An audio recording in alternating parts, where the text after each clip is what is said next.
Saint ট্রপেজ, ফ্রান্সের রোদমাখা নীল সমুদ্রের পাশে দাঁড়িয়ে থাকা এক ছোট শহর। দিনের আলো সমুদ্র ঝলমল করে, রাতে বাতাসে মিশে যায় সুর, হাসি আর গুঞ্জন। এই শহরেরই এক প্রান্তে বড় হচ্ছে এক অনাথ মেয়ে। নাম তার জুলিয়াটা হার্ডি।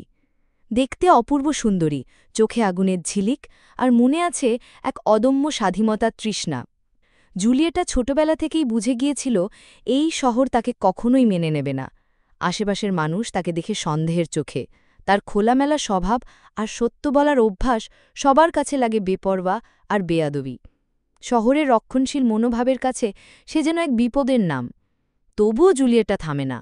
সে হাসে, সে নাচে, সে প্রেম করে, আবার সে কাঁদেও। সব কিছুই নিজের মতো করে। কোনো ভান নেই, কোনো ভয় নেই, আছে শুধু নিজের মতো বাঁচার স্বপ্ন। জুলিয়েটার জীবনে আসে তিনজন পুরুষ।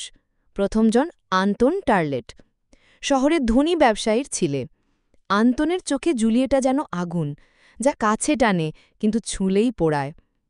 আন্তন তাকে চায় কিন্তু বিয়ে করতে চায় না, কারণ সমাজ তাকে শিখিয়েছে এমন বুনো মেয়েকে বিয়ে করা যায় না, কেবল ভোগ করা যায়।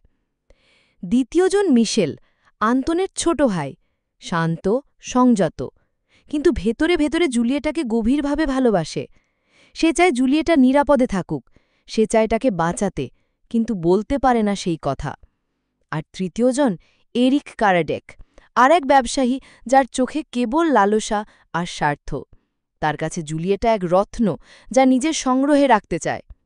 জুলিয়েটা জানেই তিনজনের মনোভাব এক নয়, তবুও সমাজ তার ওপর চাপ দিতে থাকে। একদিন শহরে গুজব ছড়ায় জুলিয়েটা নাকি চরিত্রহীন। শহরের মানুষ তাকে অনাথ আশ্রমে পাঠাতে চায়। ভেতরে ভেতরে ভয়ে কাঁপতে থাকে জুলিয়েটা, কারণ সে জানে আশ্রম মানেই তার বুনো জীবনের শেষ। তখন সাহস করে এগিয়ে আসে মিশেল। সে বিয়ের প্রস্তাব দেয়। জুলিয়েটা প্রথমে অবাক হয়, পরে ভাবে হয়তো এটাই তার একমাত্র রক্ষা। সে বিয়েতে রাজি হয়। বিয়ের পর শুরু হয় নতুন জীবন। মিশেল তাকে ভালোবাসে, তাকে বাঁচাতে চায়, তাকে ভদ্র স্ত্রীর মতো গড়ে তুলতে চায়। কিন্তু জুলিয়েটা কেবল সুন্দরী নয়, সে নিজের মতো করে বাঁচতে চায়।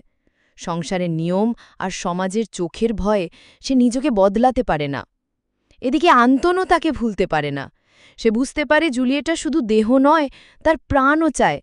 একদিন জুলিয়েটা আর আন্তন গোপনে দেখা করে, পুরনো টান জেগে ওঠে। কিন্তু জুলিয়েটা জানে আন্তন তাকে কখনো বিয়ে করবে না, শুধু চাইবে। সবচেয়ে নাটকীয় মুহূর্ত আসে এক পার্টিতে। সবার সামনে জুলিয়েটা হঠাৎ নাচতে শুরু করে। সেই নাচ কোনো সাজানো নাচ নয়, নাচের নামে যেন সে নিজের মনের ক্ষত, অভিমান, রাগ আর স্বাধীনতার চিৎকার বের করে দেয়। তার চুল উড়ছে, পা ঘুরছে, চোখে আছে বেদনা আর জেদ। সেই নাচ দেখে কেউ হয় মুগ্ধ, কেউ হয় রাগান্বিত, আর কেউ হয় লোভে অন্ধ। মিশেল সেই ভিড়ের মধ্যে দাঁড়িয়ে দেখছে নিজের স্ত্রীকে। বুঝতে পারছে জুলিয়েটাকে কোনো শৃঙ্খলে বাধা যায় না। তার এই উন্মুক্ত নাচ আসলে তার জীবনের গল্প, যেখানে ভালোবাসা আছে কিন্তু শর্ত নেই। পরের দিন মিশেল জানতে পারে জুলিয়েটা আর আন্তন একসাথে ছিল। রাগে ফেটে পড়ে সে, আন্তনকে খুঁজতে যায়। কিন্তু সেখানে গিয়ে মিশেল বুঝতে পারে জুলিয়েটা আসলে আন্তনকে সত্যিকারের প্রেম করে না। সে প্রেম চায় কিন্তু নিজের মতো করে, সে কোনো খাঁচায় থাকতে পারে না। শেষ দৃশ্যে ক্লান্ত আর বিধ্বস্ত জুলিয়েটা আসে মিশেলের কাছে, চোখে জল, কণ্ঠে কাঁপন। সে বলে, আমি জানি আমি ভুল করেছি, কিন্তু আমি তোমাকে ছাড়া থাকতে পারি না।